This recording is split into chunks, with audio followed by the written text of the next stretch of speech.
Hey everybody, I'm here with my friend Chico. I thought I'd introduce you to him since he doesn't usually come to art workshops. So he's gonna help us make some octopus and, whoops, sorry Chico.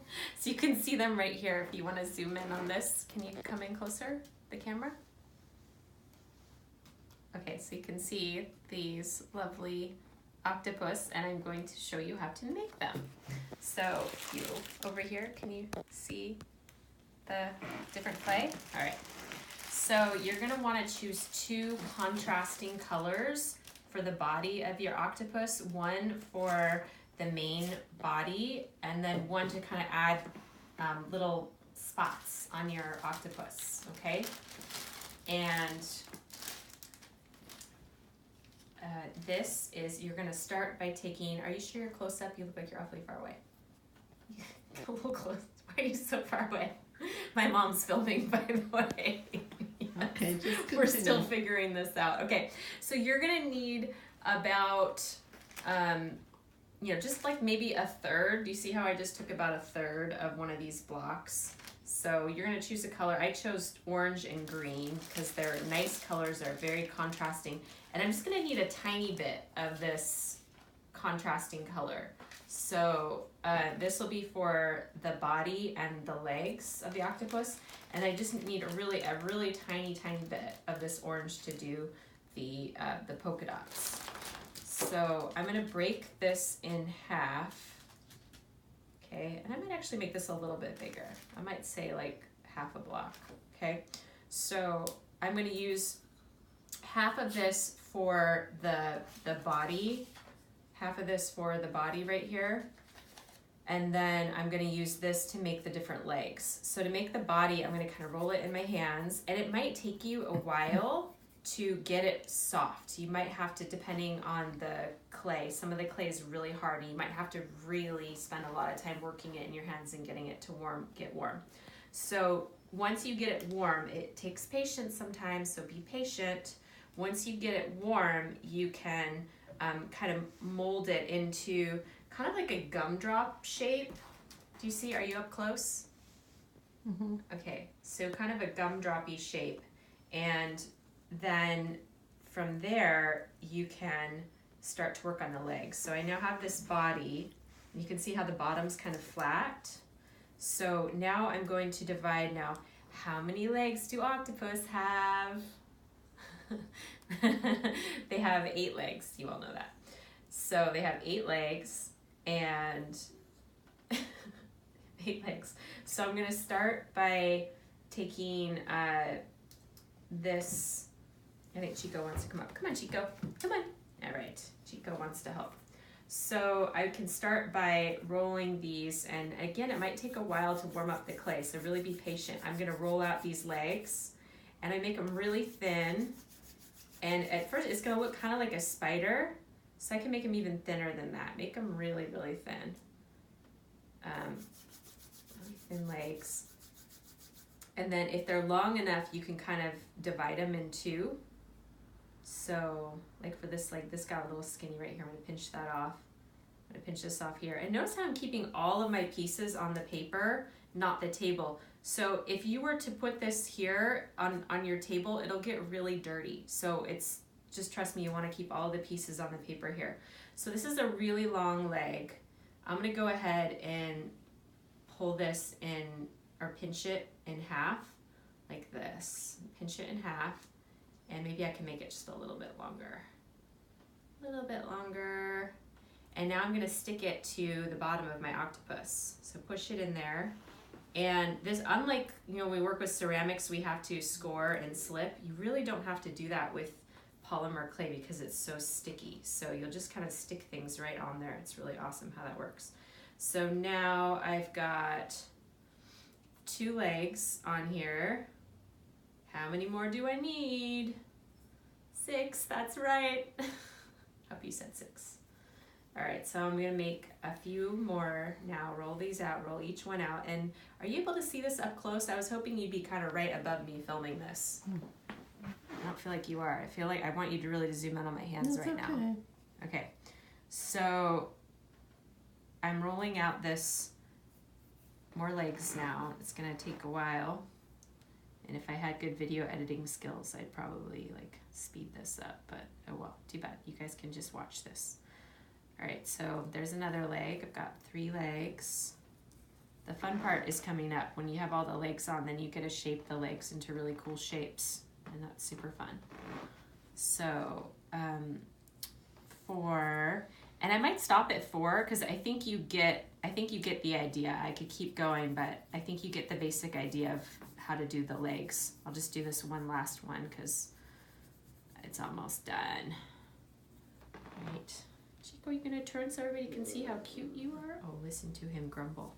All right, so now I have 5 legs. I'm gonna stop at 5 because I wanna have time to kind of show you some other stuff. Now, if you notice the legs are different lengths, you can kind of just pinch them and change the length so they're about the same length. All right, so now the fun part. When you're switching colors, you always want to use a little bit of hand sanitizer. So I just finished using green. We're going to pretend that I've added the other legs. And you really want to use it in your fingers and your fingernails and rub it in there and then have a paper towel because the color of the clay gets on your fingers. And so really make sure that you're using that before you switch colors. You're wiping that off. So now this is the fun part. I get to add little polka dots to my octopus to kind of give it some personality. I wouldn't do any on the legs. I think that would be really hard. But if you just take tiny little crumbs of your contrasting color and roll it in your finger like this, and then stick it all around the body of the octopus and kind of push it in like that. It'll turn into these adorable little polka dots all over your octopus body. And you can do them different sizes. You can do like teeny tiny ones. Teeny tiny ones. Let's see how tiny this one is. That one's pretty tiny, and you can do some kind of bigger ones, but I kind of like the small ones. So add as many of these fun little polka dots as you have patience to add. Try to cover your entire octopus body all around with these fun, colorful little polka dots. And let's just pretend that I've done more than that. Now, any extra clay you have, I want you to be sure put it back inside the bag you got it out of, and close the bag. Please do that. It's really, really important and helpful for the next person. So again, let's say this is all extra clay I have. So I'm gonna gather it up and I'm gonna put it back inside this bag and seal it up for the next person to use. Now, I'm ready to switch colors again, and I'm gonna need just a tiny bit of white and a tiny bit of black. So I'm gonna check my fingers because I'm using a new color now, and white is the most delicate color because if you have just a little bit of color on your fingers, it'll come off on that white. So you really wanna make sure when you get that white color, your fingers are super duper clean. So hopefully my fingers will be clean right now. All right, you're gonna take just a little bit of white, and if you look at this octopus, what are you gonna need white for? What on that octopus has white on it? That's right, the eyeballs. Now I'm gonna suggest doing 2 eyeballs, but you guys are so creative. Maybe you wanna add 3 eyeballs and just make it a crazy octopus. I don't know. I think large eyeballs are really cute and adorable. So you're gonna take a pinch of the white. Now notice I hardly took any white, right? I just took a tiny bit, and be sure to close the bag, seal the bag for the next person. So I've got my 2 bits for the eyeballs. I'm gonna roll it in my fingers. Like that. It looks like a football, doesn't it? So get it really nice and circular. Get both eyeballs really nice and circular. And I like to have them right next to each other on my octopus. So I would put them like, make it really super round. And notice any little cracks or edges you can kind of seal up with your fingers. And I like to put it kind of the top of my octopus, like that, right next to each other. And now what do I need to add to my octopus? So black is such a dark color that any other colors tend not to rub off on it, so I'm not too worried about cleaning my fingers. But I do just need a teeny tiny little bit of black for the pupils right now. So this is probably more than enough, just this little tiny crumb here. And I'm gonna roll this into a ball. I might even make it smaller, I don't know, it seems, we'll try this. So I've got one pupil here, and it's a circle right now. But when I push it onto my octopus, see how it's a circle? I'm gonna squish it into the eyeball like that. Look how good that works. And this is a little bit big, so I'm gonna make it a bit smaller. I'm gonna roll it into a ball. Okay, and then I'm gonna squish it onto my white eyeball, and I'm careful not to touch my white eyeball because the black will come off on it. Now I need to clean my fingers, and you know what, you guys? I'm gonna add one more step because I'm feeling wild right now. I'm gonna have my fingers clean, really, really clean. And you know how we talked about in some other art projects when you're doing eyeballs, how it makes it look really alive if you do the little whites of the eye? You can do that for your octopus and it looks so cool. So you can add just a teeny tiny bit. Your fingers have to be super duper clean. Don't forget to have clean fingers. And roll a teeny tiny little bit of white and then stick it in the center of your pupil like that. That might have been a little too big. What do you think? I think it's okay. Just a teeny tiny little bit of white and then stick it in your octopus like that. And that'll make the eyeballs look a little bit more alive. So maybe you can think of something else really fun to add to your octopus. Maybe you could add like a little hat or something. I don't know. It could be carrying a donut, something silly like that. You can have fun with it. Be creative. So I want to show you the legs. Don't just leave the legs like this. I mean, you could, but I think it's so much more fun if you kind of twist the legs. See how I twisted these legs? Because octopus legs tend to be all over the place. So really carefully. And if your clay is kind of hard, it might break when you do this. So just be really patient. If the legs break, you can always reattach them.